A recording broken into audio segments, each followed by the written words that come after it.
All right, class, we're gonna get started. So today we have a few things to go over. So first of all, as far as announcements are concerned, there's no homework due this week. Yeah.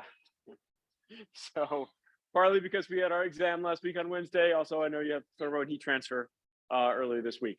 Your assignment for next week is going to actually be the first part of your CFD project. If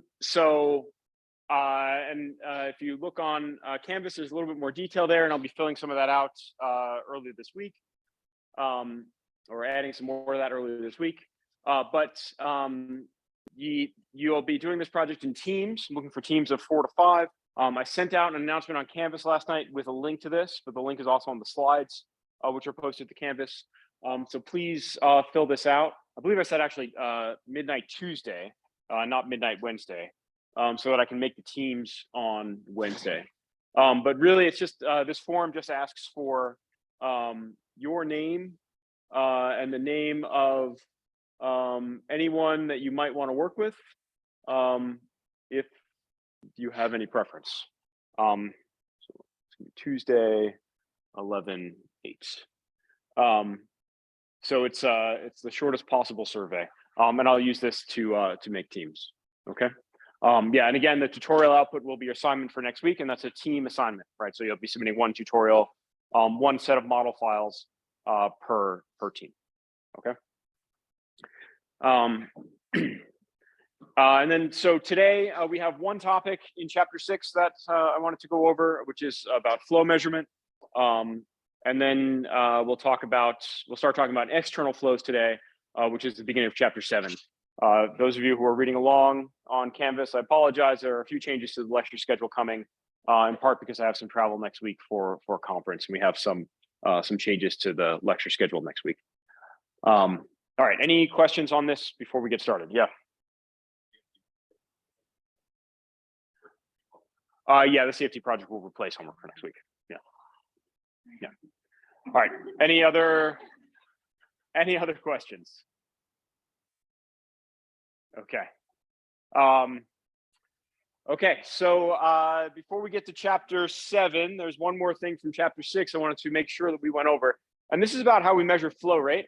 And some of these techniques that you see here, so this comes from your textbook, diagrams of different ways of measuring flow rate, and some of these techniques are actually used in external flows as well.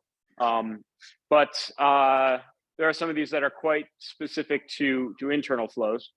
And so there are many different options for methods to measure flow rate, including some that involve actually like looking at heated fluid as it moves down, as it moves through the fluid, look at the advection velocity of some heated section of fluid.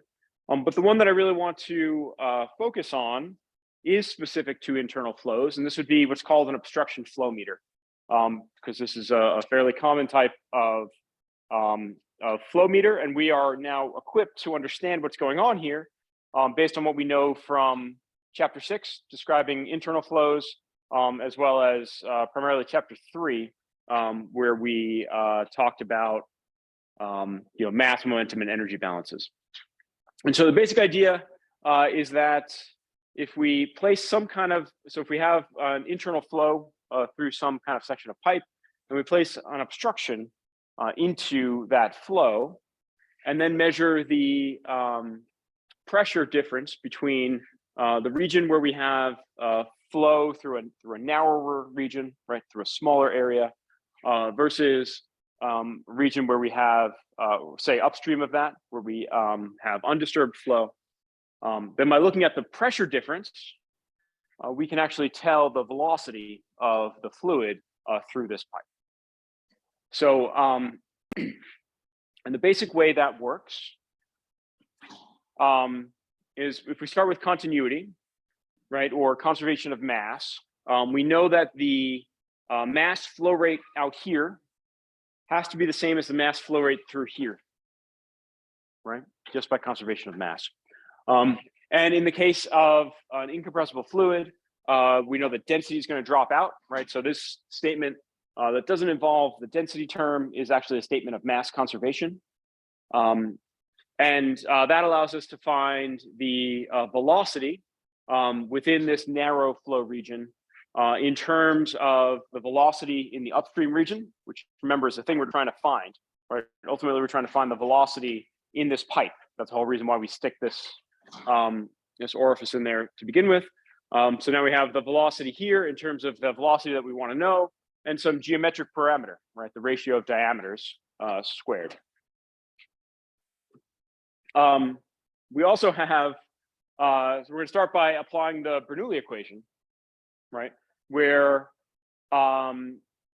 because here we do have a change in velocity, and we can now use this to relate the pressure at point 1 upstream to the pressure at point 2 downstream. And now if we combine these, then we end up with, so we can solve for Q over A2. In this case, we solve for V2. We know V2 in terms of V1 by continuity. And so we can solve for V2 or V1 using this kind of an expression, right? So as long as, but just by making a pressure measurement, right? So for example, by putting in, so here we're showing putting in some pressure taps. So we have a hydrostatic column of fluid that we can use to read out the pressure at those locations in the pipes. And with these pressure taps, then we can, and knowing something about the geometry of the system, right? Since we put this orifice plate in, we know what its diameter is. We know what the diameter of the pipe is, right? So based on that pressure measurement, we can then infer velocity. What's the potential problem here, though? So what am I ignoring that we said we couldn't ignore when we're talking about flow inside of pipes? Wind, I heard resistance. So why don't we normally use Bernoulli inside of a pipe? Friction, right? We don't use Bernoulli inside of a pipe because of friction. Right, when we have you know, any substantial, any kind of length of pipe that we have to deal with, we lose energy due to friction. And Bernoulli, remember, this is like a statement of energy conservation within the fluid that ignores heat, work, and friction. So if we have any friction within this system, any appreciable friction within this system, then the Bernoulli equation no longer holds. If you remember way back to the video that we saw on the on the Venturi tube, we talked about an idealized Venturi where essentially there's no loss in friction. And then we saw a real Venturi that was maybe not the best designed one, but still illustrated the point that we can lose energy due to friction. And we saw that as a non-recoverable head loss, which is shown here, meaning that the pressure downstream of in the example of the Venturi tube did not rise back to the pressure that was upstream, meaning that we lost some energy in the process. So this is ignoring the energy loss that we would have within the system due to friction, which is going to cause some error. And here, a lot of that would be caused by, you can see in this kind of an orifice plate, and this is used for flow measurement. This type of thing is used for flow measurement, but we have kind of a dead region behind the orifice itself that creates a zone of recirculation, and there's a lot of friction in here. So we lose energy due to that friction. So problem is pipe friction and other losses within this system. But the solution here is generally not to throw this out entirely. The solution is to take this as an approximate solution and calibrate our answers, right? So manufacturer data sheets for a, for something like an orifice flow meter will typically have some kind of calibration table, or some table of values that we would use to calibrate this. And so what this would look like in practice would be to lump all of that correction into discharge coefficient CD. This is going to be different than the CD. We're going to talk about CD as coefficient of drag for external flow. This is a little bit different for an internal flow measuring device. And then with that CD, we can then find the Q, the flow rate, based on the measured difference in pressures, right? P1 and P2, and then geometric parameters, or property of the fluid rho, and then other geometric parameters like A, the area of the throat, or the narrow piece of the obstruction, and then beta, which is the ratio of diameters between the throat and the main tube. So a Venturi meter is a special case of the obstruction meter. It's really just an obstruction meter, but it has a smooth entry and exit. So we can see this is the design of a standardized Venturi nozzle. We have a smooth entrance and this nice gradual exit to prevent the formation. All of this is to prevent the formation of that dead water region that we saw in the diagram or schematically in the image of the other obstruction flow meter. And the shape of Venturis is standardized. So this is the standard shape of a Venturi flow meter. So if you buy a Venturi flow meter from, pretty much any manufacturer, you're going to find this same shape, unless you order something custom and special for some reason. This is the shape of a Venturi flow meter. And so then that means that if you're using the standard modern shape, this ISO 1932, then we have a correlation that we can use for the discharge coefficient that we would use in that expression up above. And this thing depends basically just on that parameter beta. Only valid within a certain range of Reynolds numbers. Outside of that would require other calibration. But as long as you're using the standard shape, then you can use this expression. Okay. In real use with gases, there can be compressibility effects, and strange things can start to happen when you have a throat or a reduced diameter that we have flow going through. So in chapter 9, we're going to talk quite a bit more about that and some of the non-intuitive things that can happen with compressible flows. Okay, so this wraps up our chapter 6 discussion, just a few classes late. Any questions on this before we move on to external flow? Yeah. So that Reynolds valid for, is that for like the main flow or like for the flow like at the smallest point? Yeah, this is Reynolds number based on the diameter in the pipe. Yeah. Okay. Yeah. Other questions? Okay.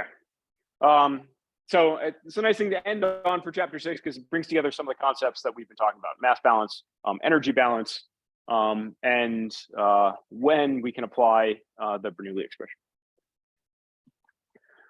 Okay, so now we're moving on to external flows. So this is chapter 7 in your text.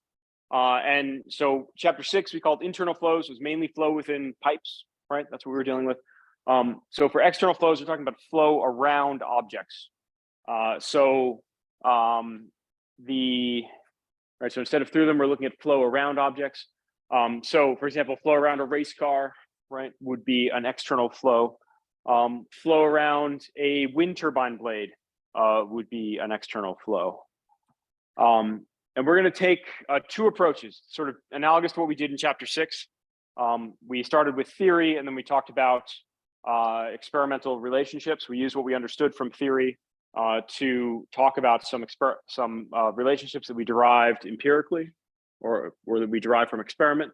So we're going to start with theory, a discussion of theory of external flow. And the primary concept here is going to be that of the boundary layer, which we're going to start talking about today. And then we are going to talk about experiments, right? So in experimental results, we're going to be then trying to estimate a lift or drag coefficient. So here CD is going to mean a drag coefficient, where we're going to see that the drag force we're going to define as 1/2 rho CD U squared times A. So this will be the expression that we use to find force, the drag force on an object in external flow. CL we'll define as the lift coefficient, and analogously, we have another expression for finding the lift force on something like an airfoil, or for example, if we have some kind of like a Formula 1 car or something, we actually have a lift force that's pushing down And we would find that force in the same way. Yeah. And with that velocity, is that the relative velocity? Yeah, so this is generally going to be, we're going to define this as the free stream velocity, or yeah, the relative velocity of the object in the air or the liquid, the fluid that it's moving through. Yeah. And would that same velocity be used to calculate a Reynolds number? Yes. Yes. We're going to talk a lot more about calculating Reynolds number though. Yep. It's a great question. Great question. Sometimes. This is going to be one of the kind of the gotchas here, the things you got to watch out for here. Is that I've written these are both written as A, but typically the way that we define A most of the time when we're talking about coefficient of drag is not the same way we're going to talk about A most of the time when we're talking about coefficient of lift. Yeah, and sometimes it will be surface area. Sometimes in coefficient of drag, it's often what we call frontal area. And you don't understand that, I understand, because we're going to talk a lot more about that. In coefficient of lift, it's often planform area, which is area considered from a different direction. So yeah, yes, but no. Okay, other questions? Okay, but before we get here, actually, to understand why we use different areas, we need to talk a little bit about theory of external flow, and that's going to bring us to what are called boundary layers. Yeah, so A is area, typically frontal area for drag, plan area for lift, and we'll talk a lot more about what that means in the context of those two things. But we're going to start with theory.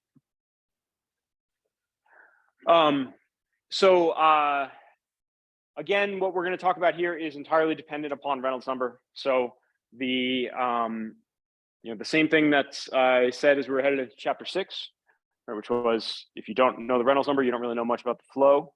That holds here as well. So understanding and estimating the Reynolds number for external flow is also going to tell us about basically what physics are important and what kinds of solutions we're going to see, or what kinds of flows we're going to see. So at low to moderate Reynolds numbers, so at fairly low Reynolds numbers, so here we see Reynolds number based on, let's see, so we have a wedge shape, so something that's almost flat, but with a slight angle to it, that is pointing into the flow, and our flow is moving from left to right, which is our convention for the flow direction. What we're looking at, what we're visualizing here is the velocity profile. So this is showing the velocity profile at this point going around this object. So just like we plotted velocity profiles for flow within pipes, right? We're doing the same thing here in external flow. The difference is that instead of being bounded on two sides, right, like it was inside of a pipe, we're letting this velocity go to infinity, right, as we move away from the object. The other thing that's plotted on here is this dashed line, and we can think of this dashed line as the region of influence of the object on the flow. So you can see it here when we look at the velocity profile at this point downstream of the start of this wedge. We can see that velocity goes to 0 at the wedge. Why does it go to 0 at the wedge? No slip, right? So we have the no slip condition, so the velocity goes to 0 right here. And then it rises until it eventually meets the what we call the free stream velocity, or the velocity far away from the object. And this region over which the velocity is varying, right, from no slip to free stream, this is the region of viscous influence, right, of the viscous drag caused by the object itself, or the viscous influence of the object on the fluid. And so at low to moderate Reynolds number, so in this case, Reynolds number based on length of about 10 is what's shown here. This region actually extends upstream of the start of the object. So you can see that dashed line extending upstream of the start of the object. Yep.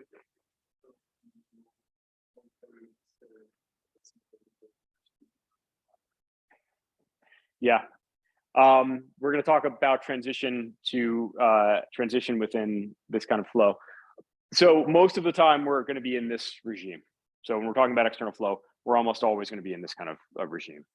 So we're going to move away from this low to moderate regime, most of the time. So most of the time we're going to be dealing, however, with higher Reynolds number, where the viscous effects remain confined in a thin region near the solid wall. So if we take this same wedge, and now we've increased the velocity substantially, right? Or decreased viscosity, increased density, increased size. Somehow we've increased Reynolds number substantially from 10 to now what we're showing here is 10 to the 7th. And in this case, we're plotting this in more or less the same way, where we have, again, velocity profile at the same point downstream. And you can see that we have this much steeper region of transition from the no slip condition to the free stream velocity. And we have a much thinner region of influence of the shape on the flow. So this thin region of influence of the shape or of the object on the flow is what we call the boundary layer. You'll see it abbreviated as BL. And this is this thin region near a solid wall over which we see viscous influence of the object on the flow.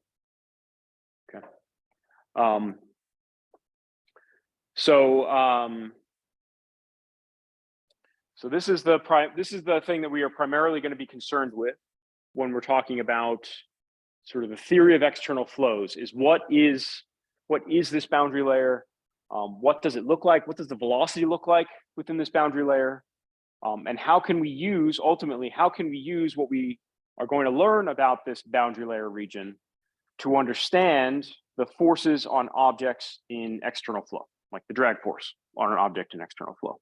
And we'll see that we can understand, we're going to be able to use this, what we're going to develop from boundary layer theory in order to make predictions for what the drag force on an object in external flow will look like. Again, analogous to what we did in internal flow, where we use theory to solve for a velocity profile, and then from that we could say something about in that case, the energy loss in internal flow. Okay. So we alluded to this, or we discussed this briefly in the last chapter, but we have a change in definition of our Reynolds number. So we'll see oftentimes when we're discussing overall flow around an object, we'll write RE sub L for Reynolds number based on length. And that's Reynolds number where the length scale that we use is the overall length of the entire object. So in this case, we have this wedge-shaped thing, and the length would be from the leading edge all the way to back here. That would be L. And then our Reynolds number would be rho U times L over mu, would be RE sub L. But when we're dealing with, let's go back to internal flows, we said, we assumed that the flows were going to be fully developed. And so X, this variable that is our coordinate downstream, we said that the changes in X didn't really matter. We said that we were going to assume that, for example, the velocity profile was unchanging in the X direction in internal flow. In external flow, we cannot make that assumption. So in external flow, the velocity profile changes as we move downstream in X. Okay, so you can see that depicted graphically here. This boundary layer is growing, right? This boundary layer is changing. That means the velocity profile here is changing as we move downstream. So we cannot ignore X, right? The X coordinate in external flows, in any external flows, okay? We need to pay attention to that X coordinate. And so the typical way that we handle this is in non-dimensional form. So in external flows, we also often have a Reynolds number based on X. Now, this is a non-dimensional form of a variable in the problem, right? Of a spatial variable in the problem. And this is ux over nu or rho ux over mu.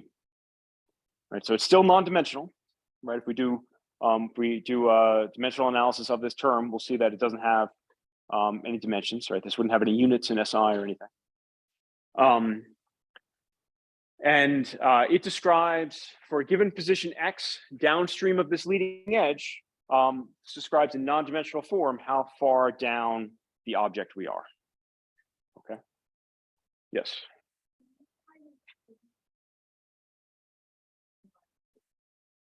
Sigma. Oh, yeah, here. Yeah, we're saying so sigma there is going to be the thickness of the boundary layer. So, or in this case, in this drawing, you think of it as how far away, yeah, that should be labeled. How far away that dashed line is from the object, that's sigma.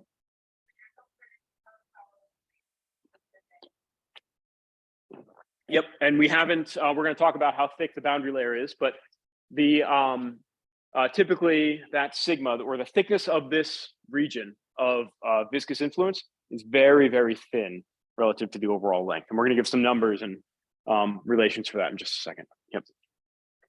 Yeah,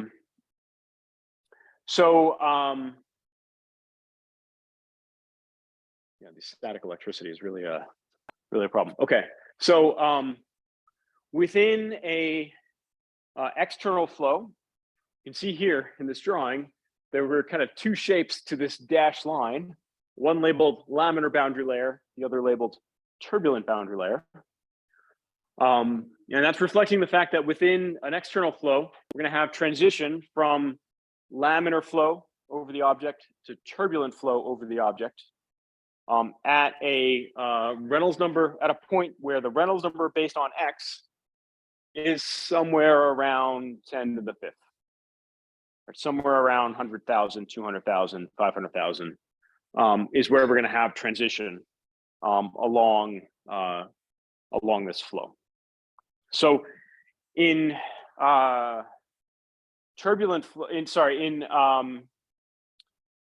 internal flows, we said that we would typically try to confine ourselves to a laminar flow, right? Set up our problem so we have a laminar flow or a turbulent flow, and we try to avoid the region of transition from laminar to turbulent flow because we didn't really know, we didn't have a good expression for the friction factor in that region. In external flow, we can't avoid the transition from laminar to turbulent flow. In most cases, we really can't. We can't do much to avoid it. If we have a turbulent flow at some point around our object, then it was preceded by some laminar flow regime.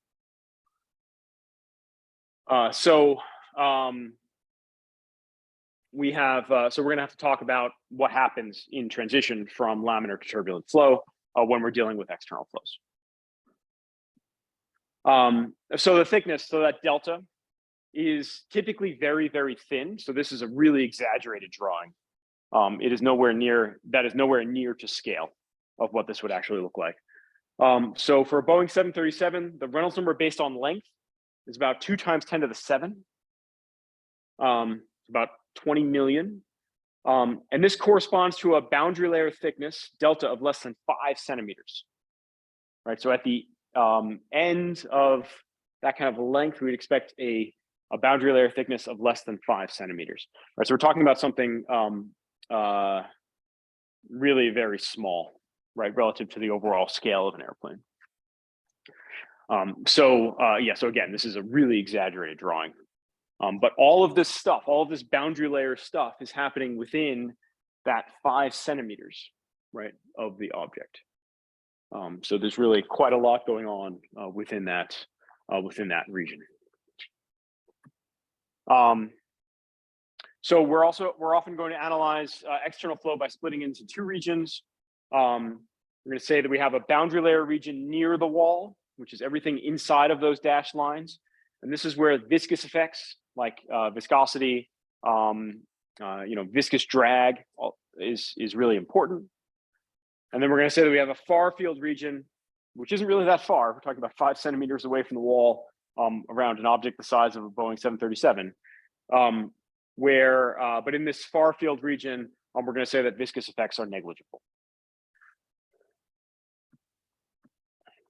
So there are some limitations on boundary layer analysis. So we haven't even gotten to discussing what boundary layer analysis is, and we're going to talk about the limitations though, which are that separation or stall would limit this kind of an analysis. So if we have, so for example, the flow around a cylinder or a sphere, the boundary layer theory would assume, like perfect boundary layer theory would assume that we have this really nice thin boundary layer around the object that remains thin all the way to the back edge. So beautifully behaved but mythically thin boundary layer and wake is what we would predict from just pure boundary layer theory. But what we actually see is something more like this, where we have this beautifully behaved and mythically thin boundary layer at the front of the object, but at some point the boundary layer, what we call, separates from the object, and now we get a large wake behind it, right? So think about if you've ever, if you pass a semi on the highway or something, there's this enormous wake behind it, right? It said that you could park a Volkswagen in the wake of a semi truck or something and have it be pulled along, or some small car and have it be pulled along. So that's the wake region behind an object, and that occurs when the boundary layer separates from the object to create this big wake region. So when we start dealing with flow around more complex objects, like here's a baseball from Album of Fluid Motion, we see that we have this large wake, and we're going to have to deal with this in order to understand it. So the two solutions to this potential problem that we're going to run into is, first, we can design our shape not to stall, or for the boundary layer not to separate. And this is what's typically done with an airfoil, right? So this is showing a visualization of flow around an airfoil, right? So this could be an airplane wing, a wind turbine blade, something like that. And this airfoil is actually at an angle, what we call angle of attack, the angle that it is relative to the incoming flow of 5 degrees, where it's already stalling. So this is too high of an angle of attack for this particular airfoil. And we can tell because we've started to see the formation of a large wake behind this airfoil. So one solution is design your shape not to stall and keep it within the stall limits, so that we don't have, so with this a nice tapered shape like this, at a small angle to the flow, we would see a beautifully behaved and mythically thin boundary layer trailing off the back. Or the other option would be to use experiments in computational fluid dynamics to get the real behavior, right? So for example, if you want to understand what's going on around baseball, then you'd have to use experiments or CFD.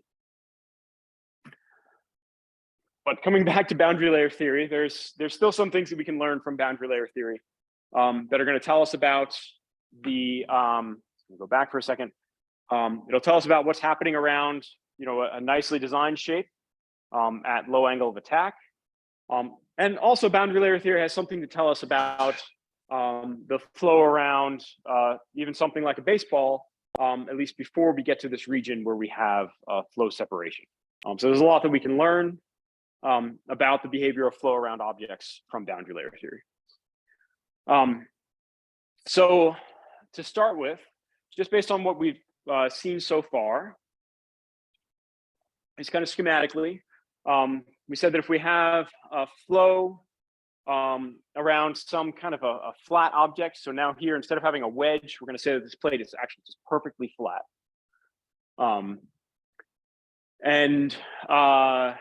If we know that we have uniform flow upstream, right, because this is the flow that the object was encountering, and then downstream we have some velocity profile. We don't yet know what this velocity profile is, but we have some velocity profile that is 0 at the wall, right? 0 at the plate, and then increases smoothly out to the velocity of the free stream.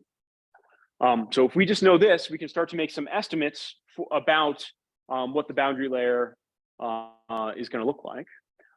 So we start by asking, what is the drag force D on this plate in terms of things like the density of the fluid, the free stream velocity U naught, the boundary layer thickness, delta, the length, and then the width of the plate, right? So imagine this thing has some width into the board, B.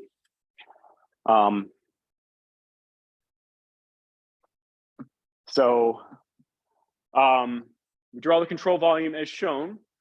So in this case, we're going to draw our control volume so that we have we're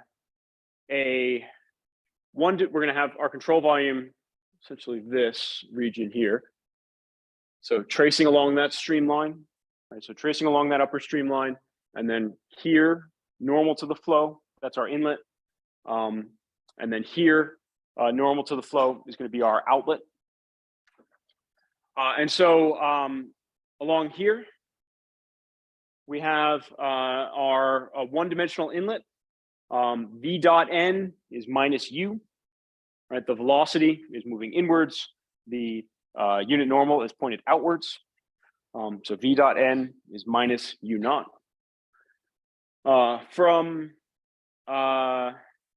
So along this upper surface here, we're along a streamline.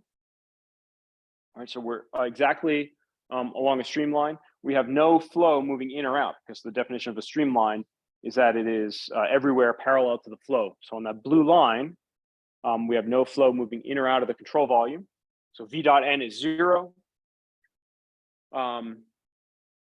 So along the this back control surface here, we know that V dot N is just this U of Y, right? So it's a function of Y. So we're going to have to do some integrating there.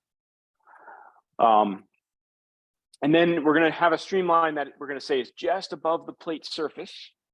Or so we're going to have an edge of our control volume, a control surface that is just above the plate surface. And we know that there is, by the no slip condition, the velocity is 0 at the plate surface. And so V dot N is going to be 0 along that control surface as well. So V dot N is 0. And we are going to have some drag force that is exerted along that control surface. In this case, is written as minus DI. Yeah, static electricity. Okay.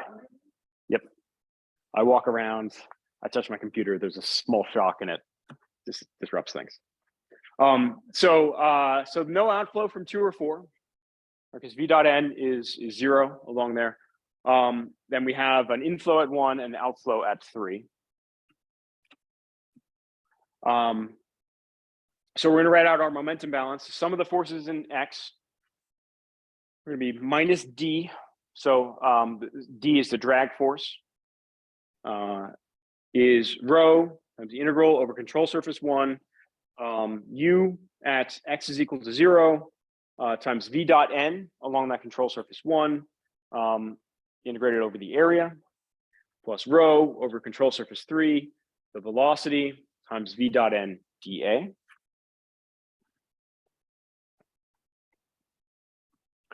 And we can start to sub in some of the things that we know. So for example, we know that we have the velocity at this control surface 1 is just U naught.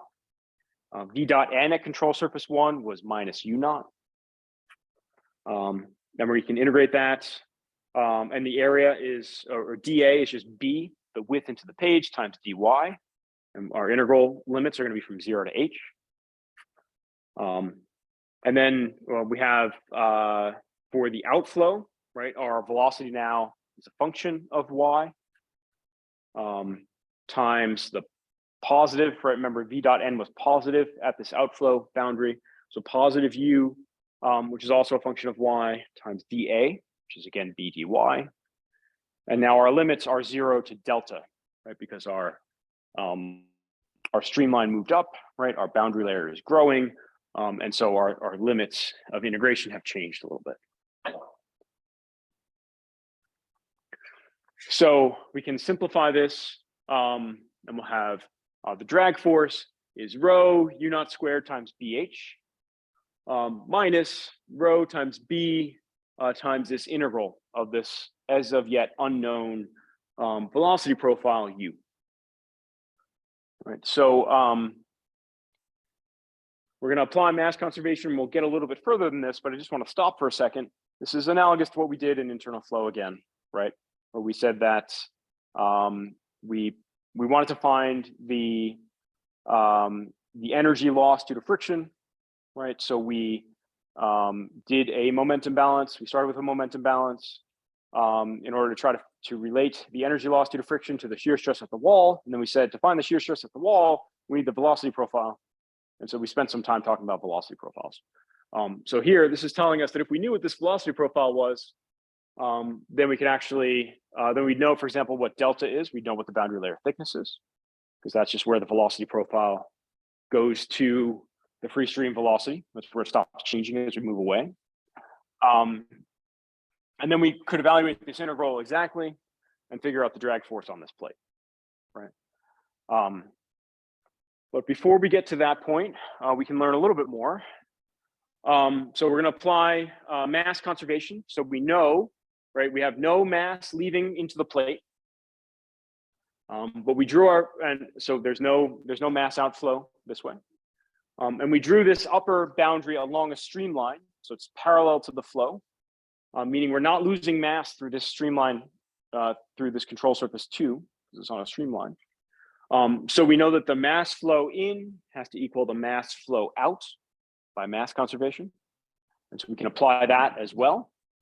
So in this case, it's in the integral form. We're saying rho integral over the control surface of v dot n dA is equal to 0.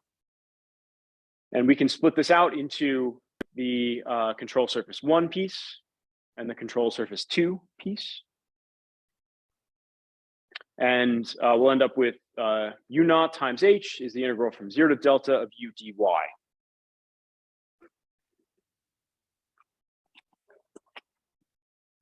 So if we put this together, we then end up with this expression for the drag force.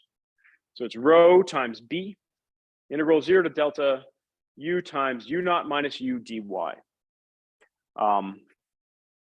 So this expression, right, again, this is going to allow us to measure, if we know what the velocity is, if we know what u is, this is going to allow us to measure the drag force on the plate, okay? This was developed by von Karman in 1921. It's called the momentum integral estimate of the boundary layer. And basically with this estimate, if we, experimentally measure some velocity profile u of y, or if we even just postulate some velocity profile u of y, that's actually what von Karman did. He said it should have some shape, and he gave some formula for what the shape is. So from that, you can develop you can figure out what the drag on this flat plate is. So all you need to know is this u, right? This velocity profile u. The other thing that this tells us is one way that we can think of drag on a flat plate like this, or drag due to the boundary layer. We can think of it as in terms of momentum. So the one influence, or the influence of this plate on the flow is to pull momentum out of the fluid. That's really what's happening here. So we are, the fluid's coming in, right, with this uniform velocity across this area, right, across this height h times the width of the plate b. So it's coming in with some pretty high momentum, and then it hits this plate, right, and encounters this plate, which causes the fluid to slow down by the no slip condition, right? So that's decreasing the momentum of the fluid. The plate is decreasing the momentum of the fluid. And in order to change the momentum of a fluid, what do we have to do? Change momentum of a fluid. Apply a force, right? F is equal to ma. We need to apply a force to the fluid in order to change its momentum. So in this case, we have a decrease in momentum as we move down the plate. And that is accompanied by a force. In this case, we call that force drag force. Okay, so this is one way to think of what's going on in external flow. We have a boundary layer. We are decreasing the momentum of the fluid, which therefore means that we have an applied force. Okay. But the main question again is, what is U of y, right? So we need to know what that velocity profile U of y is in order to make use of this expression. Yeah.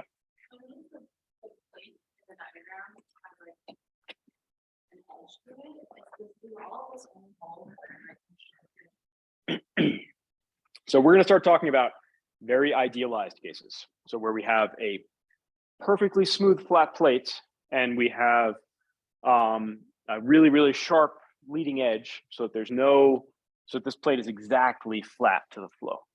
If we then start making the plate, if the plate had some angle to it, or if there was some bevel on this upper surface, then that would disrupt the initial formation of this boundary layer and change what our solution would look like a little bit. So we're going to start with the very idealized case, and then we're going to work our way to understanding what happens in more complex cases, primarily by looking at experimental data. Yeah. So let's just go back quickly.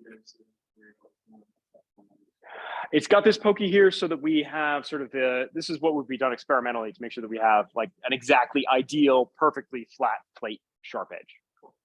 Okay, does that make sense? Yeah. Oh, okay. All right, any other questions? Yeah.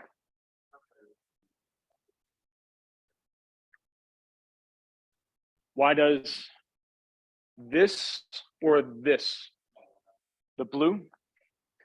So the blue is a streamline following the flow. And well, one way to think of it is, we know that for a streamline, we cannot have any flow crossing it, right, by definition of a streamline. So streamline goes along the direction of the flow. So whatever the shape of this thing is, right, we know that there's no mass lost across that streamline, right? We also know there's no mass lost across the plate, right? Because we don't have any flow going through the plate. So the only inflow we have is here, and the only outflow we have is here. But the velocity at the outflow, right? This velocity profile goes to 0. So it has a lower average velocity here than the inflow, where it's just uniform. So we know that this area, by mass conservation, this area out has to be larger than the area in. So by mass conservation, we know that it has to go up. Yeah.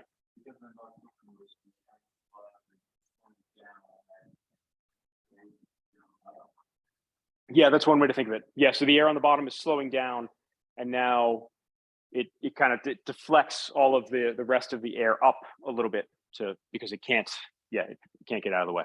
Yeah. Yes. Yeah. So the solution is going to be to start with what we're going to call a boundary layer equation. So we're going to take just a preview for next time. We're going to take the Navier-Stokes equations, and we're going to take what we know about boundary layers, namely that they are very, very thin, to develop a simplified set of equations that we can, in the case of laminar flow, actually solve. In the case of turbulent flow, we can approximate. And from that, we will be able to develop the form of what this velocity profile looks like. And from that, get the stresses, and from that, get the drag. Any other questions? Okay. So that's where we're going to pick up on Wednesday, is talking about boundary layer equations. All right. Thank you all.